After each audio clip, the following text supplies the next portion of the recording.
Brought to you in association with Grendel Press. This is Werewolf, the podcast. A serial killer drama.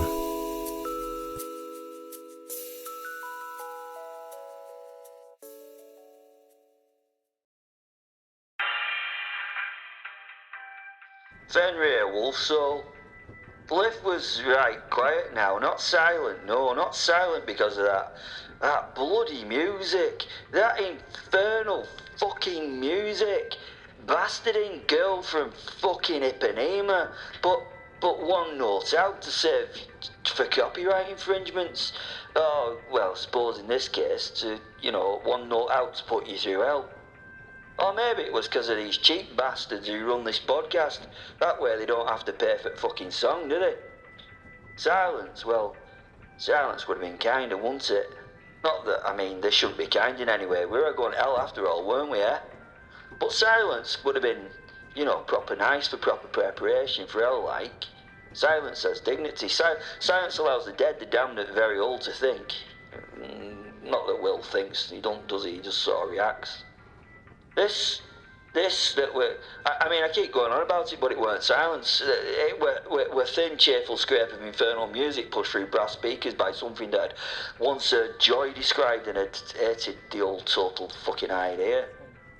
Was this Lucy or Belphastus that were doing this? Will stood beside me, rolling his shoulders and his bloody thick-headed neck. He were proper smiling. I love him, but do you know what? He's proper insane. Probably why I love him, to be honest. So, he said, what do you reckon this is going to be like? Thousands of, demons and monsters to kill. Are they going to try and torture us and shit? And are we going to have to murder them in careful, clever ways? Bless him. I smiled. I watched numbers above door. They weren't numbers now, only marks that looked like a wound counting down. I reckon, I said, that Belphastus thinks he understands you. Will grinned wider. Poor bastard. How does he do that? I know me best and, well, I don't really understand me. He said. My mind flashed. Well, Will, I understand you. Well, no, that's a lie. I don't really understand you at all. The lift descended or peeled or fucking remembered downward or something. Will continued his preparation. He cracked his neck, pulling on his chin left and right, warming up as though he were going to be in a big fight with normal things. It's going to be interesting. What's my hell? I wonder what he reckons my hell is, because I'm a werewolf, right? So he probably thinks it's like endless silver knives, hunters, moon-filled woods, I don't know, some big bastard with a chain. He asked it like as a rhetorical question. Well, I should have treated it as rhetorical. That would be too generous, I thought out loud. He looked at me then, still smiling but listening. Good, he should. There are hells made for flesh, I told him. Old hells, deep hells, places of flame and iron and wet stone, pits where the dead are boiled cleaning themselves, rivers of knives, fields of ashes, cold holes where teeth break from chattering before they're grown back and broken again. There are places where bodies are taken apart with such patience that pain becomes a proper language. Will's eyes lit up with excitement at these words. They actually lit up. He's proper psychotic, is this lad, Yeah, I remember that one. That was that was interesting testing, and if I remember, bloody. He said. Well, to be honest, I'm looking forward to that one again. He said as he interlaced his fingers before cracking his knuckles. Shredding those demons and stuff was incredible good fun. No, I said, that is not your worst hell. He blinked. I turned to him. Your worst hell is just a room. Silence, front man. A distinct pause in his preparations as he considered this. That feral smile he always wore faltered. Just a little. A room? He asked. Yeah, a clean room. Warm, safe, no enemies, no doors or windows to break. No one to save, no one to kill. No blood, no hunger, no chase. Well, we've been in that situation before. Will said, smiling. You're right. We have been there before, but what we did was we waited for an opportunity for, something. I mean, that was exciting, I told him. From this room, this cell, there are, just no opportunities at all. What? Like no opportunity to escape or something? He asked. No, just no opportunities, I told him. None. The lift hummed. The possessed music continued. Nothing was said for a wee bit. And in that room, I continued, no one ever will stop moving. Ever? Ever? Shit, that's dull. I heard him think. I suppose when you mean everyone, you mean that you won't be there either, don't you? I heard the hollowness in his voice. A moment of fear etched its way onto that man's face. That would make sense if someone was torturing us, you not being with me. His jaw shifted. Yeah, that's hell. He said. That's a really good idea of my hell. It is if you can leave. No, I added. The mark above the door pulsed once. Yeah, shit. Infinite time in my own head. On my own shit. Clearly. Without me. Will said nothing. I could read his mind, but his mind could not cope with the idea of me not being in it. So I told him the second hell, mine, to distract him mine would be physical. He turned. Yours? He looked anxious now. I am a soul of sorts. Hell could be, within the realms of possibility. I was showing the man a rare side of me, vulnerability. My hell would be like a field without end, no sky, no stars, only iron underfoot and a sun that never rises but burns all the same. Chains through jaw, hooks through ribs. Every move I make is tearing, every breath fills lungs with hot ash. Will swallowed. Sounds lively. He tried to banter. And before me, I said, ignoring his attempts at humour, all gods who feared me, all sons and daughters of men who prayed that Wolf would stay bound, all dead who whispered me name as the end came to all things. The lift trembled as if in response to my own trembling soul. They won't fight me. No, they won't. Will frowned. What would they do? They would feed me. His face changed, questioning. They would bring me flesh until hunger became obedience, blood until thirst became worship. They would make me monstrous by agreement, not because I chose it, because it were required. I looked at the door and considered it. That's a worse hell, that's a worse chain than iron. Will breathed out slowly. Then because he was Will, because terror reached him differently than other men, he smiled again, smaller this time, sharper. So, psychological for the physical being and physical for the corporeal soul makes kind of sense, I suppose. I shrugged. Wolfy shrug of sorts. Perhaps. And if Belphastus gets it wrong? The lift stopped. The music cut out. A bell rang once, softly, politely. I felt something waiting beyond doors. Not flame, not teeth, not yet.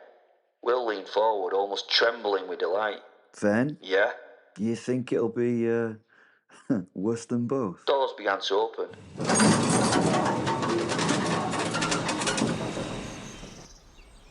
Well, lad, I suppose it's time to find out. And then, I smell grass, rain, house fire long gone cold, and underneath it, I smell home. Yes, I said. Good or like worse? Whispered Will. Fuck Hope. Fuck Belphastus. Fuck everyone but us. Lucy. The drawing room had settled into that particular sort of atmosphere one only achieves when reality is thoroughly given up, and everyone present has tacitly agreed not to mention it. Father McKenzie sat in the corner, clutching a teacup with both hands like a man attempting to anchor himself to civilization through crockery and tea. He rocked back and forth like an animal trapped in the park. Every now and then he opened his mouth slightly as though preparing to object to all existence, then closing it as he thought better of it. Sensible man. Across from him, Astaroth admired themselves in a small silver hand mirror with the concentration of an artist correcting a masterpiece. The Duke of Hell was androgynous and beautiful. They spent their time fascinated by changing their appearance every few seconds to something otherly unsettling. In this imagining of themselves, one long claw adjusted the line of glittering lipstick, while the another swirled a drink that smoked gently purple and absolutely violated several laws of chemistry. Father McKenzie was staring at Astaroth. His face was a miasma. Is miasma the correct word? I think so. A miasma of expressions. Astaroth was worth staring at. They really were. It had been a while since I had thought anything of them. That ancient ex-god was an elaborate challenge I should have prepared for before this day. Meanwhile, mild-mannered Freddy Fate poured himself another cup of tea, then broke wind audibly, which broke the moment's abject atmosphere. Not theatrically, not apologetically, just as a natural continuation of the process of being, well, farty Freddy Fate. The sound echoed around the drawing room with ancient and terrible confidence. He nodded once to himself in self-appreciation, opened a fresh packet of custard creams, and carried on munching them. No one commented. One simply does not know enough about fate to risk asking whether that fart had been cosmically significant. Everything he did had to be significant, did it not? He was, well, fate. On the screen, the lift doors opened, and hell. I braced myself for what was coming, closing my eyes in preparation. Even a fool such as Belphastus had to get this choice of hell right at least once, did he not? I opened my eyes. Hell. Well, in this case, hell was beautiful. Snow-tipped mountains rolled beneath a brilliant cloud-free summer sky. Between the pine forest peaks, the trees swayed softly in the warm wind.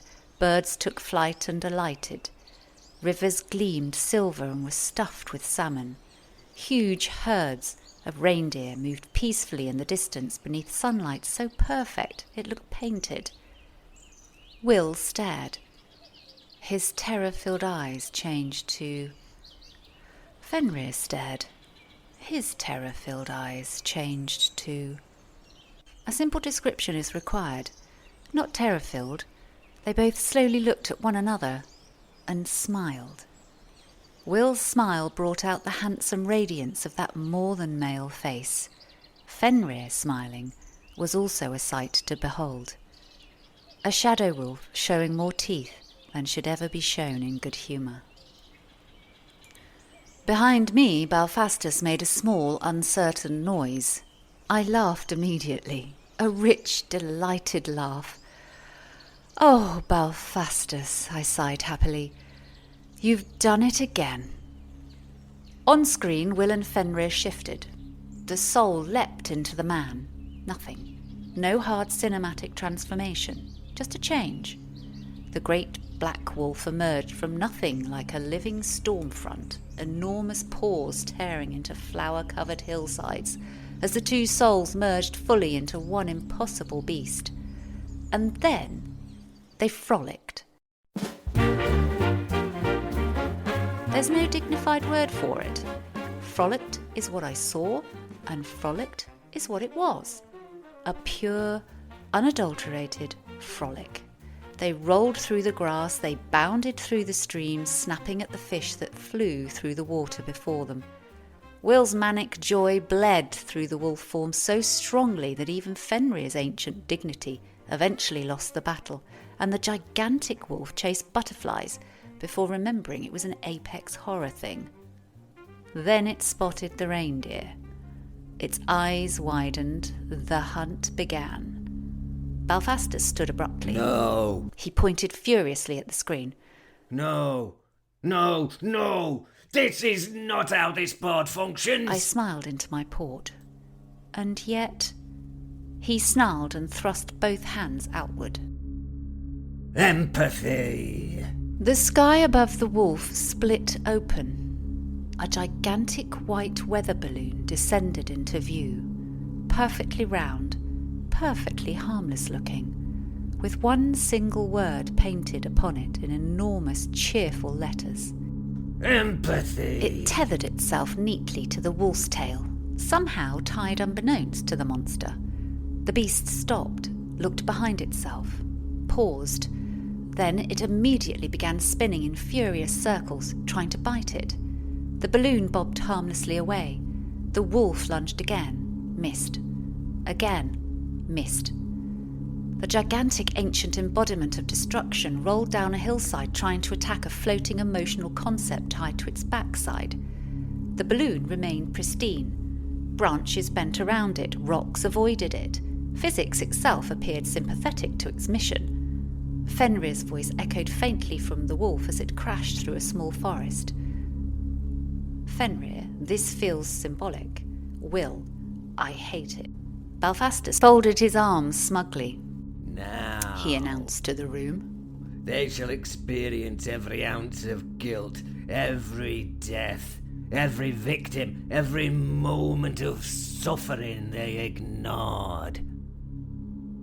But in a form they can suffer. The wolf slammed itself bodily into a tree, trying to crush the balloon. The tree exploded. The balloon drifted gently onward, untouched. They will feel empathy forever now, I tell you. Forever. With it tied to that bastard's tail. He let rip that evildoer's maniacal laugh that has been lost from modern cinema. I smiled. Honestly smiled.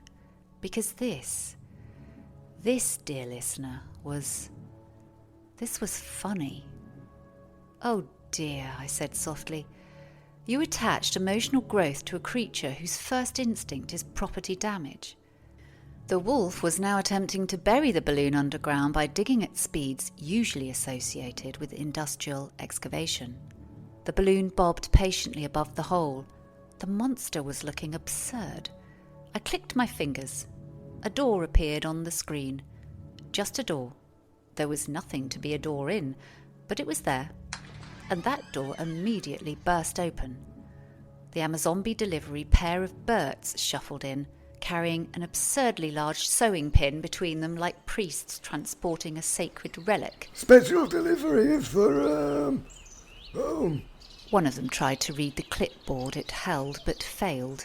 The other zombie took spectacles from a pocket and then placed them on a head that had nothing to support them. Oh, giant dog thingy. He announced proudly. Amazombie cares. Added the other. Do you get it? Amazombie? Right clever there is. We do have a laugh when people get it. The wolf on screen suddenly froze. The balloon bobbed. Its ears perked. There was now something that he could do. It roared its anger and decided to take it out on that something. The something that could be done was a zombie. It charged at the delivery corpses, who stared at it without reaction and leapt, travelling through the air, saliva dripping from its open maw. It hit one of the perambulating bodies square in the chest, smashing it to the floor. The crunch of ribs was audible as it was hit and stomped by 300 kilos of wolf. Once the beast had stamped the zombie's chest flat, it closed its mouth around the dead thing's head, ripping and worrying it as it tore a mouthful from the prone zombie's body. The sound of this assault was horrendous, especially as the zombie made no noise or remonstrations as it happened. It just looked confused as pieces of dead zombie flew about as the wolf pulled it to bits with paws, mouth and claws. An arm flew here, a leg over there. It was utter destruction. It only lasted a few seconds, but seemed to take an aching eternity. A pause, silence. The wolf stood on what was left, which, to be honest, wasn't much.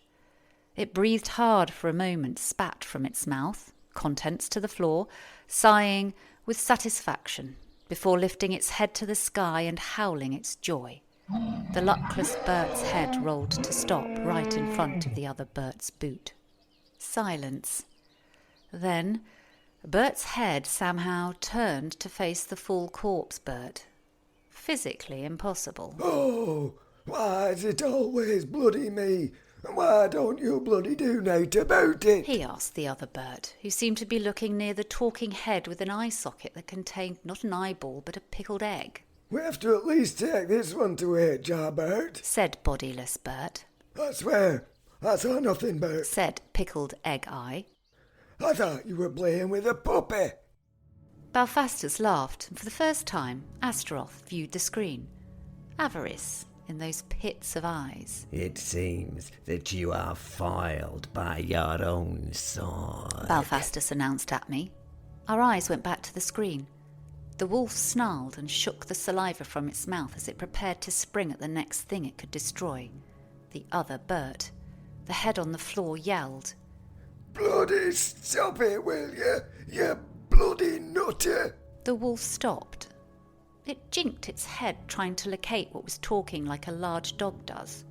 I think it was stunned by the fact that the head on the floor was talking. I mean, even I found this somewhat confusing. The stood-up Bert also started to remonstrate. It pointed completely in the wrong direction and started yelling at the wolf that wasn't in front of it. You just bloody stop it, right, will you? You bloody bugger. The wolf was confused as it tried to find what the zombie was shouting about. Yeah, Said the head. you bloody bugger. The wolf was confused. It stood there nonplussed. I mean, it is hard to tell when a wolf is nonplussed, but this one was. Bert, Pickleegg, started walking off in the wrong direction. The giant pin pointed before him like a sword. Left a bit. Said just the head Bert. The pin-holding Bert stopped and rotated left. Stop right there. Shouted the head on the floor. Farmer, aye, about 5 feet in front of you. The wolf started to snarl, dropping its head to protect its throat at the pin-wielding zombie walking towards it. It was ready to pounce. Its growl was a warning. Belphastus turned to me, a great example of smugness. Time to admit defeat, Lucifer. You fucking lost this one, you dumb bitch. He exclaimed. Oh dear, that insult was going to cost him. That was going to cost him. Just everything. Forever. The wolf is too stupid. Bert continued towards the murderous wolf and walked past the confused creature and simply popped the balloon. Fate laughed. It was a very young laugh for a very old god. What are you laughing at, you stupid bastard? Said Belphastus, turning to the little old man Fate, sat in his pyjamas, who paused his munching mastication at this offer of an affront. That was another mistake. That was the mistake that ended it for Belphastus. Fate looked at him. Fate, with no eyes, suddenly had black orbs in his head, and he smiled a very old smile. Belphastus turned to Astaroth. Come on! When are you gonna fucking do something? He shouted at the demon. Astaroth met his gaze, smiled, and shook its head in response before taking a long draught from its drink, nodding for him to continue. The anger fell away from Belphastus. He lost his confidence and turned to me, pleading. What? Oh, shit. I thought I had you there. You gotta admit it. I nearly fucking had you there. I smiled at him and shook my head.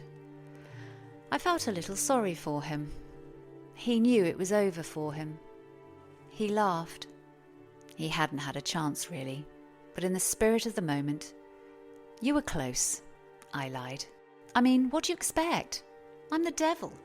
To lie is literally in my job description." Fate behind the man clicked his fingers. Belphastus turned as the bolt on the werecat's gigantic pink kitty carry box popped open. Inside the plastic eyesore was one pissed-off kitty who wanted out. Shit. Belphastus only had time for one shit before he was hit by a black yowling ball of feline fury. Oh, how he screamed as his head and chest became a pink bloody mess, as claws ripped and flenched the flesh from his face. Teeth sharp and designed to lacerate scraped flesh from his face. Werecat's kills were long and enjoyed, but luckily for the others in the room. The werecat's explosive momentum took the now body of Belphastus backwards over the leather sofa, a red rainbow of blood droplets in the air. He was dead before he hit the floor behind the seat. That did not stop the werecat. She took her anger for being held against her will on what was now a corpse. It was difficult to watch. Difficult, yes, but I watched with a bloody joy.